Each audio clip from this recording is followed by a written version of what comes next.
النبيين وإمام المتقين وقائد الغر المحجلين وعلى آله وأصحابه أجمعين أما بعد.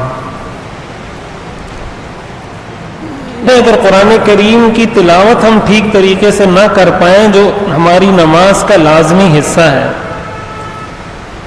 تو بسا اوقات انسان ایسی غلطی کر جاتا ہے جس سے اس کی نماز ہی نہیں ہوتی. میں اکثر یہ مثال دیا کرتا ہوں. مثلا ہم سورہ فاتحہ شروع کرتے ہیں تو الحمدللہ رب العالمین پڑھتے ہیں.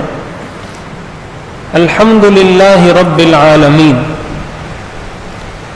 الحمدللہ رب العالمین کا مطلب ہے تمام تعریفیں اللہ کے لیے ہیں جو تمام جہانوں کا رب ہے, تمام جہانوں کا پالنے والا ہے. اسی الحمد کو اگر کوئی الحمد پڑھ لے, جیسا کہ ہمارے ہاں بہت سارے لوگ پڑھتے ہیں, وہ ہاں پڑھتے ہی نہیں خا پڑھتے ہیں, الحمدللہ پڑھتے ہیں. اور یہ ہمارے ہاں بہت کامن مسٹیک ہے, بہت عمومی غلطی ہے یہ کہ ہاں کو خا پڑھا جاتا ہے. تو حمدہ کے معنی عربی میں ہوتے ہیں, حمد یحمد کے معنی ہوتے ہیں کسی کی تعریف کرنا. تو الحمدللہ کا مطلب ہے تمام تعریفیں اللہ کے لیے. اور اگر اسی کو آپ خا بنا لیں, آپ کہیں الحمدللہ, تو خمد یخمد خمدن کے معنی عربی میں ہوتے ہیں آگ بجھانے کے. ٹھیک ہے, اور آگ بجھانا یہ ایک ایسا عمل ہے جس میں کمزوری کا مفہوم پایا جاتا ہے. ظاہر ہے آگ بجھاتے ہیں تو گویا آپ نے اس کو کمزور کر دیا. تو گویا اس کا مطلب یہ ہوا کہ ایک انسان یہ کہہ رہا ہے کہ ساری کمزوریاں اللہ کے لیے ہیں. اب یہ کتنی چھوٹی سی غلطی ہے, الحمد سے الحمد, کتنی چھوٹی سی غلطی ہے, لیکن اس کے معنی میں کتنی تبدیلی آ رہی ہے. تو اس لیے ضروری ہے کہ قرآن کو تجوید کے ساتھ پڑھا جائے. حضور علیہ الصلوۃ والسلام نے فرمایا اقرأوا القرآن بلحون العرب, کہ قرآن کو ایسے پڑھو جیسے عرب پڑھتے ہیں. اب ظاہر ہے عرب جب قرآن پڑھتا ہے تو قرآن کو تجوید کے ساتھ پڑھتا ہے. وہ ہر حرف کو اس کے مخرج سے ادا کرتا ہے. اس کو پتہ ہے کہ ہا کہاں سے ادا ہونی ہے, ہا کہاں سے ادا ہونی ہے, خا کہاں سے ادا ہونی ہے, عین غین میں کیا فرق ہے, یہ سارا اس کو پتہ ہے.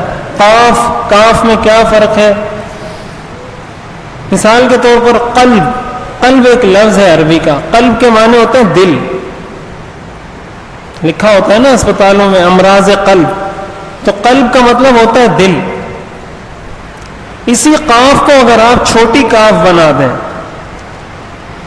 تو وہ بن جاتا ہے قلب. اور قلب عربی میں کہتے ہیں کتے کو.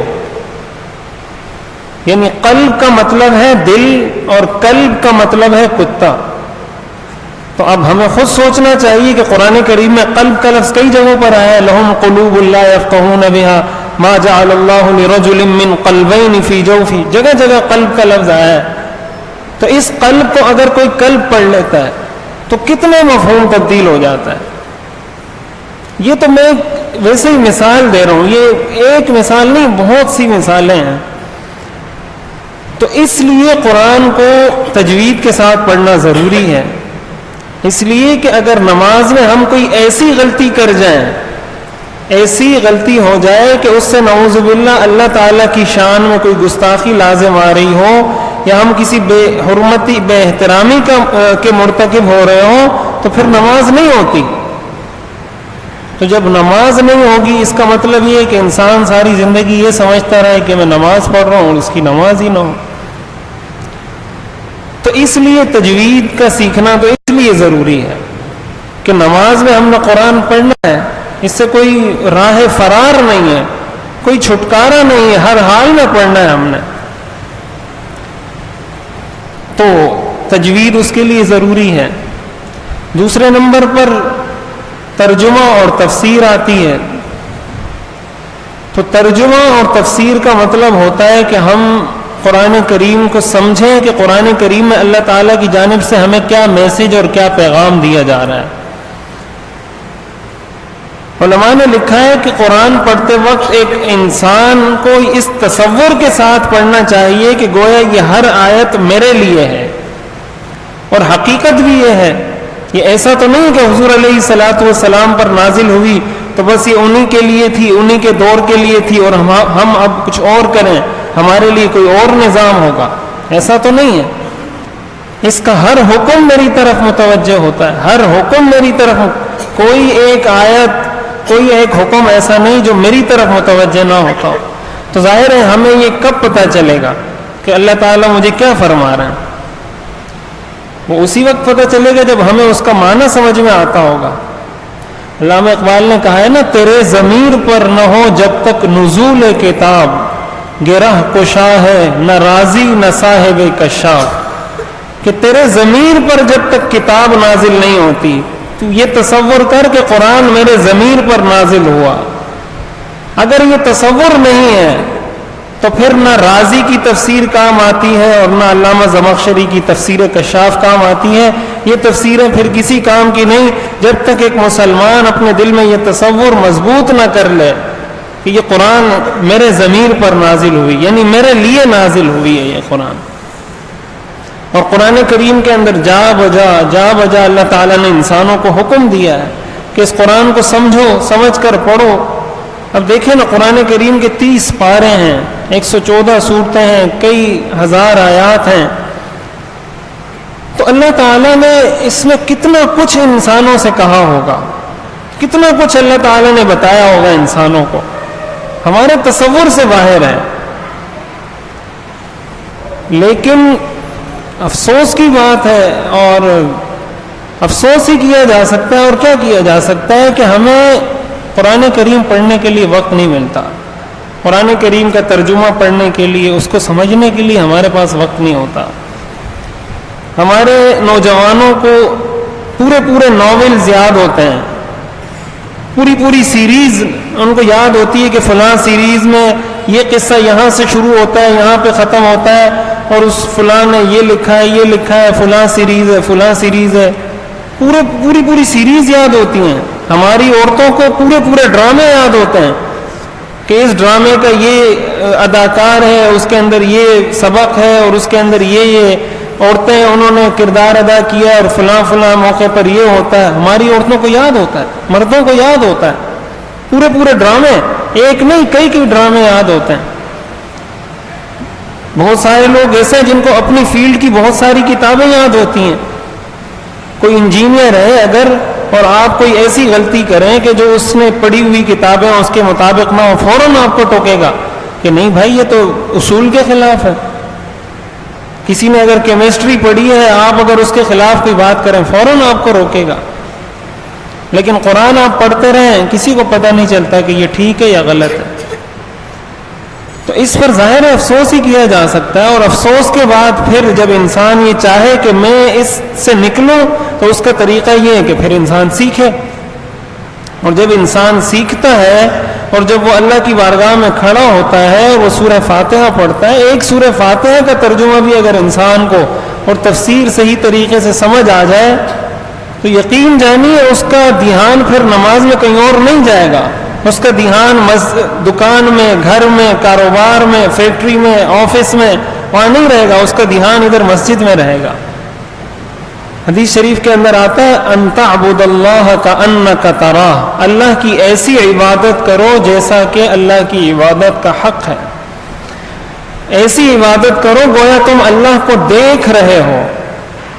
تو یہ عبادت کا یہ کنسیپٹ اور یہ تصور یہ کب پیدا ہوتا ہے کہ انسان نماز میں کھڑا ہو اور اس کا یہ تصور ہو کہ میں اللہ کو دیکھ رہا ہوں۔ ظاہر ہے یہ تصور اس کے بغیر پیدا نہیں ہو سکتا جب تک وہ سمجھ نہ رہا ہو کہ میں جو الحمدللہ رب العالمین پڑھ رہا ہوں، الرحمن الرحیم پڑھ رہا ہوں، مالک یوم الدین پڑھ رہا ہوں، اس کا کیا مطلب ہے، اس کا کیا پس منظر ہے، ان آیات میں مجھے کیا پیغام اور کیا درس دیا گیا ہے۔ اگر یہ اس کو پتہ ہو تو ضرور اس کے اندر اس تصور کی کچھ نہ کچھ کیفیات پیدا ہوں گی۔ اور پھر آپ نے فرمایا فَإِن لَّمْ تَكُن تَرَاهُ فَإِنَّهُ يَرَاكَ، کہ اگر یہ تصور نہیں بنا سکتے کم از کم یہی تصور بنا لو کہ اللہ مجھے دیکھ رہا ہے۔ جب انسان کا یہ تصور بھی اگر پیدا ہو جاتا ہے، مثلا وہ نماز میں کھڑا ہے اور اس کو یہ پتا ہے کہ میرا اللہ مجھے دیکھ رہا ہے، تو پھر کیا اس کا ذہن دکان کی طرف جائے گا؟ کیا اس کو بار بار ہمیں نہ خارش یاد رہتی ہے، نہ کپڑے ٹھیک کرنا یاد رہتا ہے، نہ داڑھی کو ٹھیک کرنا یاد رہتا ہے، نہ سر کھجانا یاد رہتا ہے؟ یہ ساری چیزیں ہمیں نماز میں یاد آتی ہیں۔ اس کی وجہ کیا ہے؟ اس لیے کہ ہمیں تصور نہیں ہے یہ کہ ہم کیا کر رہے ہیں، یہ کون سی عبادت ہے اور اللہ تعالیٰ کے سامنے میں کس انداز سے پیش ہو رہا ہوں، ہمیں اس چیز کا علم نہیں ہے۔ تو یہ چیز پیدا کرنے کے لیے کہ یہ چیز ہم میں پیدا ہو، ہمارے لوگوں میں، ہماری خواتین میں پیدا ہو، تاکہ کچھ نہ کچھ اللہ کے ساتھ تعلق قائم ہو۔ قرآن کریم میں آتا ہے وَاعْتَصِمُوا بِحَبْلِ اللَّهِ، اللہ کی رسی کو مضبوطی سے تھامو۔ مفسرین نے لکھا ہے اللہ کی رسی سے مراد ہے قرآن کریم۔ القرآن هو حبل اللہ الممدود، قرآن اللہ کی وہ رسی ہے جس کے بارے میں کہا گیا ہے کہ اس کو مضبوطی سے تھامو۔ تو یہ اصل مقصد ہے کہ اس درس سے یہ مقصد ہم حاصل کر سکیں کہ کم از کم یہ آخری 10 صورتیں ہم سیکھ جائیں، سورہ فاتحہ کی تفسیر سیکھ جائیں، اور اس کے ساتھ ساتھ ایک بہت اہم بات وہ یہ کہ ہم مسلمان ہیں، ہمارا سارا مذہب عربی زبان میں ہے، ہماری مذہبی زبان عربی ہے، اور ہم شعوری طور پر اور غیر شعوری طور پر مغرب کی طرف جا رہے ہیں، یورپ کی نقالی کرتے جا رہے ہیں۔ آج ہمارے ہاں جامعۃ الرشید میں ایک لیڈرشپ بلڈنگ پروگرام تھا، یونیورسٹی آف لاہور اور جامعۃ الرشید کے اشتراک سے وہ پروگرام منعقد ہو رہا ہے، 5 دن کی ورکشاپ ہے۔ تو آج اس کا پہلا دن تھا۔ تو وہ جو ورکشاپ کروانے والے ہیں وہ کوئی عالم نہیں ہے، وہ پروفیسر ہیں، ڈاکٹر ہیں۔ انہوں نے یہ بتایا ہمیں کہ ہم اگر اپنی تہذیب کو چینج کرنا چاہتے ہیں، اپنی سویلائزیشن، ثقافت کو چینج کرنا چاہتے ہیں، تو وہ کہہ رہے تھے کہ اگر پاکستان کے 40% لوگ عربی بولنا اور سمجھنا شروع کر دیں، نوجوانوں کا رخ خود بخود مغرب سے عرب کی طرف منتقل ہو جائے گا، خود بخود ان کا سارا طرز عمل اسلامی ہو جائے گا۔ اس لیے کہ زبان کا انسان پر اثر ہوتا ہے۔ ہمارے ہاں جو نظام لارڈ میکالے کا ہمیں دیا گیا جب آزادی ہمیں دی گئی، اور جو نظام ہم پر مسلط کیا گیا اور ایک ہی رات میں پورے ہندوستان کو ان پڑھ اور جاہل بنایا گیا، اس کا طریقہ کیا تھا؟ اس کا طریقہ یہی زبان تھی۔ انہوں نے کہا کہ آج کے بعد سے میڈیم آف ٹیچنگ اور میڈیم آف لرننگ، سیکھنے کی زبان اور تعلیمی زبان وہ انگریزی ہوگی۔ تو ہمارا تو سارا ورثہ اردو، فارسی اور عربی میں تھا، تو گویا میں نے ایم اے کیا ہے اور ساری کتابیں اردو، عربی اور فارسی میں پڑھی، میں تو جاہل ٹھہرا۔ اس لیے کہ آج کے بعد تو ایجوکیشن اور تعلیم کی زبان انگریزی ہے۔ ایک ہی رات میں پورے ہندوستان کو ان پڑھ اور جاہل بنایا اس نظام نے۔ تو اگر ہم عربی سیکھیں تو یہ ہمارے لیے ہماری تہذیب کی تبدیلی کا سبب ہوگا، ہماری ثقافت کی تبدیلی کا سبب ہوگا۔ اور ساتھ ہی میں یہ بھی بتاؤں کہ ایسا نہیں ہے کہ اگر ہم انگریزوں کے پیچھے چلیں گے اور مغرب کی نقالی کریں گے تو کہیں ایسا ہو جائے گا کہ دنیا ہمیں یہ سمجھنے لگے گی کہ اب یہ بھی انگریز بن گئے۔ یہ ہماری خام خیالی ہے۔ اس کی مثال ہمارے پاس ترکی اس کی واضح مثال ہے۔ آپ سب جانتے ہوں گے مصطفیٰ کمال اتا ترک نے کوئی کسر نہیں چھوڑی تھی ترکی کو یورپ بنانے میں۔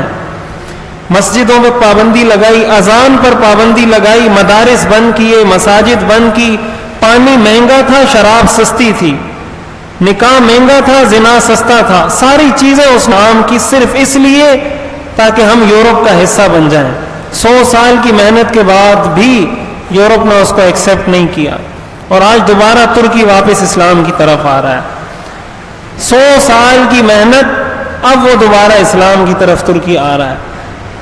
تو یہ بات ہمیں یاد رکھنی چاہیے کہ وہ کبھی ہمیں ایکسیپٹ نہیں کرے گا۔ مغرب نے ہمیں ایکسیپٹ نہیں کرنا، ہم جتنی بھی کوشش کر لیں۔ ہمارے لیے ٹھکانہ، مأویٰ، ملجا، پناہگاہ وہ اسلام ہے، ہمارا مذہب ہے، اور یہ مستقل ایک تہذیب ہے۔ اور دنیا کے اندر جو پالیسی، جو منصوبہ، جو کچھ بنتا ہے وہ اسی تہذیب کو سامنے رکھتے ہوئے بنتا ہے کہ اس تہذیب کو کس طرح دوسری تہذیب میں منتقل کیا جائے، کس طرح ان کی یہ تہذیب تبدیل ہو کر اس تہذیب میں آ جائے۔ پھر کیا ہوتا ہے؟ پھر یہ ہوتا ہے کہ نہ مغرب ایکسیپٹ کرے گا، نہ اسلام ایکسیپٹ کرے گا، آدھا تیتر آدھا بٹیر، نہ ادھر کے رہے نہ ادھر کے رہے، نہ ملا خدا نہ وصال صنم، سب کچھ ہاتھ سے جاتا ہے پھر۔ تو اس لیے مسلمانوں کو اس چیز کو سمجھنا چاہیے کہ ہمارے لیے ترقی کامیابی، عروج، بلندی، یہ سب کچھ ہمارے مذہب کے ساتھ جڑی ہوئی ہیں یہ ساری چیزیں. اور اسی نظریے اور مقصد کے تحت یہ شروع کیا گیا یہ درس کہ ہم یہ سمجھنا شروع کریں. سورہ فاتحہ کو سمجھیں گے، آخری سورتوں کو سمجھیں گے، آہستہ آہستہ آگے بڑھیں گے تو انشاءاللہ اللہ تعالیٰ کی ذات سے امید ہے کہ ہم پہلی اینٹ ثابت ہوں گے. تو انشاءاللہ کل سے ہم آغاز کریں گے. آج مقصد صرف تعارف کروانا تھا کہ یہ کورس کیوں ہے، اس میں کیا ہے اور کس مقصد کے لیے یہ شروع کیا گیا، یہ ساری چیزیں بتلانا مقصود تھی. انشاءاللہ کل سے اس کا باقاعدہ آغاز کریں گے. اللہ تعالی ہمیں عمل کی توفیق عطا فرمائے. اور انشاءاللہ عید سے پہلے ہمارا ارادہ ہے حج تربیتی پروگرام کروانے کا. تو وہ انشاءاللہ نقشوں کی مدد سے اور تصاویر کی مدد سے پروجیکٹر پر انشاءاللہ حج اور عمرہ تربیتی پروگرام پورا ڈیزائن کیا ہے ہمارے جامعۃ الرشید کے اساتذہ نے. تو وہ اس کی نشست بھی رکھیں گے، اس کا انشاءاللہ اعلان کر دیا جائے گا. تو جو حضرات ایسے ہیں جو آپ کے علم میں ہیں کہ حج کے لیے جا رہے ہیں یا آپ میں سے خود کوئی ایسے ہیں تو ان کو متوجہ کریں. انشاءاللہ جب اعلان ہوگا تو پھر اس نشست کا بھی انعقاد ہوگا اور ساتھ ہی قربانی کے مسائل کے لیے بھی انشاءاللہ ایک الگ مستقل نشست ہوگی. اللہ تعالیٰ سے دعا ہے کہ اللہ تعالیٰ عمل کی توفیق عطا فرمائے. وآخر دعوانا ان الحمدللہ رب العالمین. الحمدللہ رب العالمین والصلاة والسلام علی رسول محمد وآلہ واصحابہ اجمعین. ربنا آتنا فی الدنیا حسنہ وفی الآخرۃ حسنہ وقنا عذاب النار. ربنا لا تزغ قلوبنا بعد اذ ہدیتنا وہب لنا من لدنک رحمہ انک انت الوہاب. یا اللہ ہم سب کے صغیرہ کبیرہ گناہوں کو معاف فرما. یا اللہ ہمیں قرآن سے والہانہ محبت اور عقیدت نصیب فرما. قرآن کریم کو پڑھنے، صحیح طریقے سے پڑھنے کی توفیق عطا فرما. قرآن کریم کو سمجھنے کی توفیق عطا فرما. قرآن کریم پر عمل کرنے کی توفیق عطا فرما. قرآن کریم کو ہماری زندگی کا دستور اور منشور بنا. یا اللہ ہماری دعاؤں کو محض اپنے فضل و کرم سے قبول فرما. وصلی اللہ تعالی علی خیر خلقہ محمد وآلہ واصحابہ اجمعین. آمین برحمتک یا ارحم.